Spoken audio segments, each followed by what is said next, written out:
पटना की बांकीपुर विधानसभा सीट पर उपचुनाव के नामांकन के आखिरी दिन सियासी ताकत का बड़ा प्रदर्शन देखने को मिला।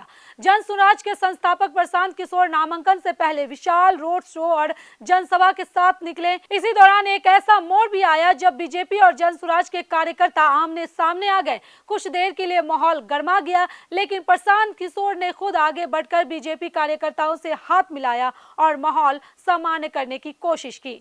आदाब, नमस्कार, आप देख रहे हैं मंथन टुडे। मैं हूं आपके साथ उस्मा।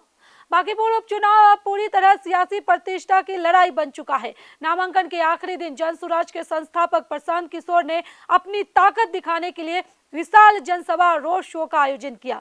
बड़ी संख्या में समर्थक उनके साथ सड़कों पर उतरे और पूरा इलाका जन सुराज के झंडों और नारों से गूंज उठा। नामांकन के लिए निकली यह यात्रा जैसे जैसे आगे बढ़ी, वैसे वैसे समर्थकों की भीड़ भी बढ़ती गई।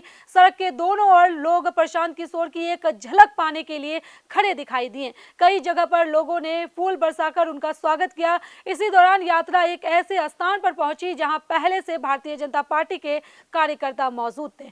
दोनों दलों के समर्थक आमने सामने आ गए। कुछ देर के लिए नारेबाजी तेज हुई और माहौल में हल्का तनाव भी देखने को मिला। हालांकि स्थिति नियंत्रण में रही और कोई बड़ा विवाद नहीं हुआ। इसी बीच प्रशांत किशोर खुद आगे बढ़े। उन्होंने बीजेपी कार्यकर्ताओं के पास जाकर उनसे हाथ मिलाया और अभिवादन किया। इस दौरान दोनों पक्षों के बीच कुछ पल के लिए सौहार्दपूर्ण माहौल भी देखने को मिला। राजनीतिक प्रतिद्वंदिता के बीच यह तस्वीर चर्चा का विषय बन गई। प्रशांत किशोर के इस कदम को अलग अलग नजरिए से देखा जा रहा है। समर्थक इसे राजनीतिक शिष्टाचार बता रहे हैं, जबकि विरोधी इसे चुनावी रणनीति का हिस्सा मान रहे हैं।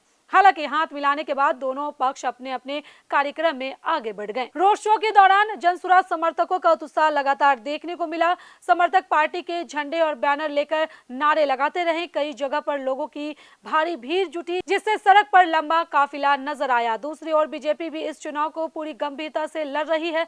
पार्टी के उम्मीदवार भी नामांकन के लिए अपने समर्थकों के साथ पहुंचे और शक्ति प्रदर्शन किया। ऐसे में बांकीपुर की सड़कों पर दोनों दलों के समर्थकों की मौजूदगी ने चुनावी मुकाबले की गर्मी साफ दिखाई दी। बांकीपुर सीट इस बार बेहद अहम मानी जा रही है। एक तरफ बीजेपी अपनी सीट बचाने की कोशिश में है, तो दूसरी तरफ जन सुराज इस उपचुनाव के जरिए अपनी राजनीतिक ताकत साबित करना चाहता है।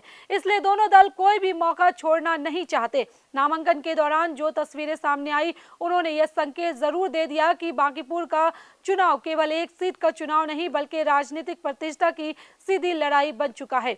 आने वाले दिनों में प्रचार और भी तेज होगा और दोनों दल पूरी ताकत के साथ मैदान में नजर आएंगे। चलिए, फिलहाल इस खबर में बस इतना ही। बिहार की ऐसी राजनीतिक खबरों के लिए बने रहे मंथन टुडे के साथ साथ ही हमारे चैनल को लाइक करें, सब्सक्राइब करें, फॉलो करें और निष्पक्ष पत्रकारिता देखना तो देखते रहे मंथन टुडे। बहुत बहुत शुक्रिया।